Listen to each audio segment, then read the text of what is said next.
Hey everyone, Dr. Mike here, and I'm excited to be teaming up with Kagiano today to talk about something super important for your health: hyperlipidemia. Now you might be thinking, hyperlipy what? Don't worry, we're going to break it all down for you in a way that's easy to understand. We're talking about what it is, why it matters, and what you can do about it. We'll cover the signs and symptoms, the causes, and most importantly, how you can take control of your health. So, if you're ready to learn how to live your healthiest life, stick around. Okay, let's jump right in.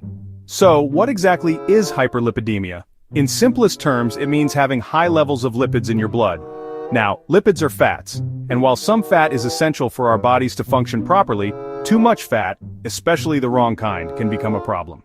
Think of your arteries like highways and lipids like cars traveling on those highways. When you have hyperlipidemia, it's like having way too many cars clogging up the roads. This buildup of lipids, specifically cholesterol and triglycerides, can create blockages and narrow your arteries, making it harder for blood to flow through. Why does this matter?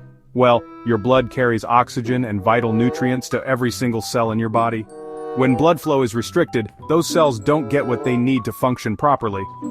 Over time, this can lead to some serious health problems, like heart disease, stroke, and even heart attack.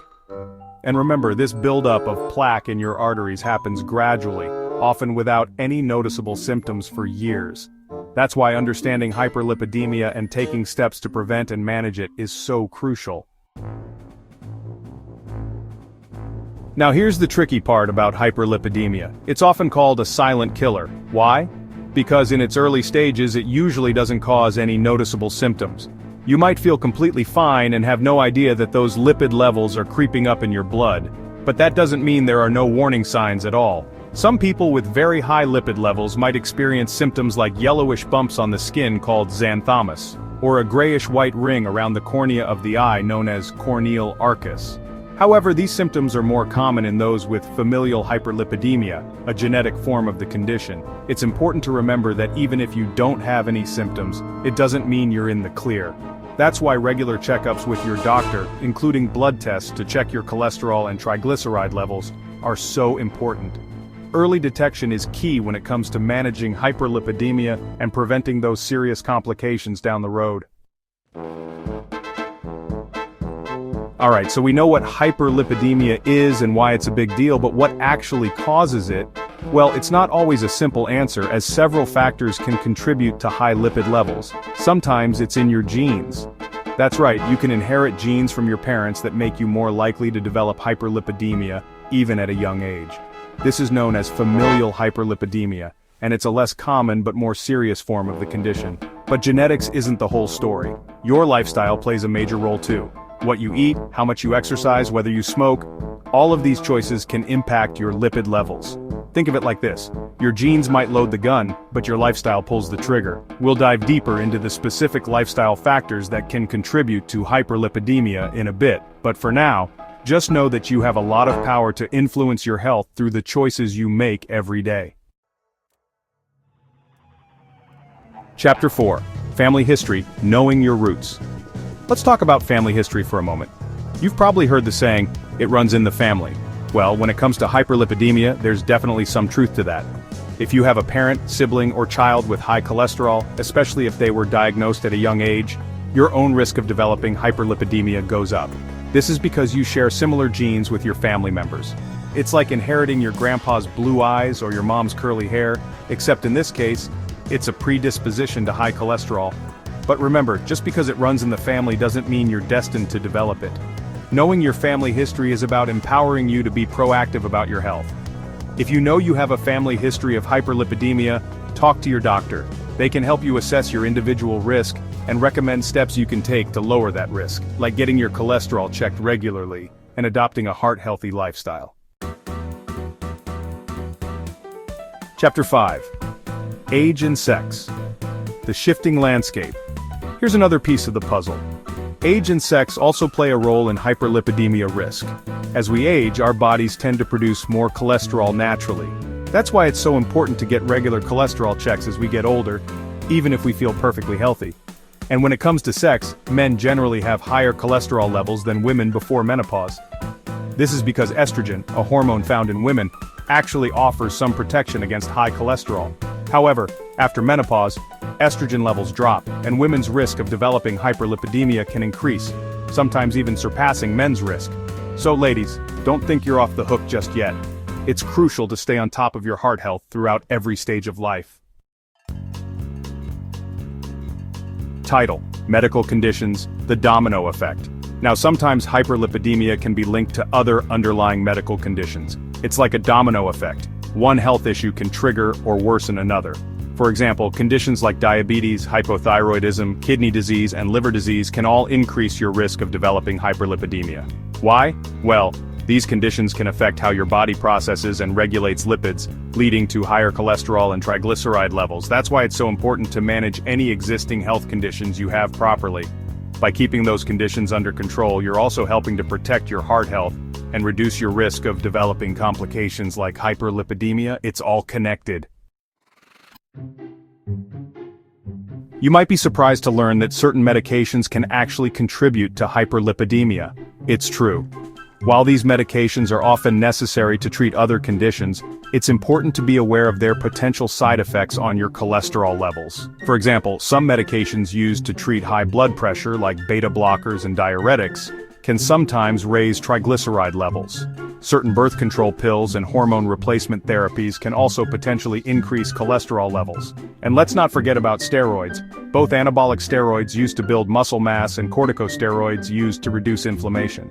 These medications can have a significant impact on your lipid profile, often increasing LDL cholesterol, the bad cholesterol, and decreasing HDL cholesterol, the good cholesterol. Now this doesn't mean you should stop taking any medications prescribed by your doctor. It's crucial to have an open and honest conversation with them about your medications and any potential side effects.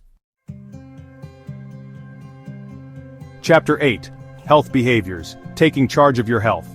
Alright, let's talk about the things you have the power to change. Your health behaviors. Remember how we talked about lifestyle choices influencing your risk of hyperlipidemia? Well, this is where you get to take control. Let's start with diet. What you eat plays a huge role in your cholesterol levels. A diet high in saturated and trans fats, found in many processed foods, fatty meats, and full-fat dairy products, can raise your LDL cholesterol. On the other hand, a diet rich in fruits, vegetables, whole grains, and lean protein can help lower LDL cholesterol and raise HDL cholesterol. It's all about making smart choices for your heart. Exercise is another powerful tool in your arsenal. Regular physical activity helps increase HDL cholesterol and lower LDL cholesterol. Aim for at least 30 minutes of moderate intensity exercise most days of the week. And if you're a smoker, quitting is one of the best things you can do for your heart health. Smoking lowers HDL cholesterol and increases your risk of heart disease. Chapter 9. Diagnosis: Unmasking the Silent Threat. So, how exactly do we diagnose this silent threat? Well, it starts with a simple blood test called a lipid panel or lipid profile. This test measures the levels of different types of lipids in your blood, including total cholesterol, LDL cholesterol, HDL cholesterol, and triglycerides. Your doctor will likely ask you to fast for 8 to 12 hours before the test to get the most accurate results. This means no food or drinks except for water during that time. Based on your lipid panel results, your doctor can determine if you have hyperlipidemia and assess your risk of developing heart disease. They'll consider factors like your age, sex, family history, and other health conditions. In some cases, your doctor might recommend additional tests, such as a coronary calcium scan, to get a better look at the arteries in your heart and check for any plaque buildup. Chapter 10. Treatment protecting your heart. Now for the good news, hyperlipidemia is treatable.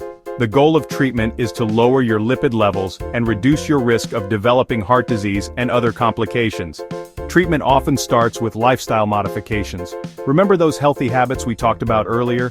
Eating a heart-healthy diet, getting regular exercise, maintaining a healthy weight, and quitting smoking are all crucial steps in managing hyperlipidemia. In some cases, lifestyle changes alone might be enough to bring those lipid levels down. However, if your lipid levels are very high or you have other risk factors for heart disease, your doctor might recommend medications along with lifestyle changes. There are several different types of medications that can help lower cholesterol levels, such as statins, bile acid sequestrants, niacin, and fibrates. Your doctor will work with you to determine the best treatment plan based on your individual needs and risk factors. Outro, take control of your health. That was a lot of information, but I hope you found it helpful. Remember, understanding hyperlipidemia is the first step in taking control of your heart health. If you're concerned about your cholesterol levels or have any of the risk factors we discussed, don't hesitate to reach out to your doctor. They can help you assess your risk and create a personalized plan to protect your heart for years to come. Thanks for watching. If you found this video helpful, don't forget to like, comment, and subscribe for more health tips and information. Stay healthy and see you next time.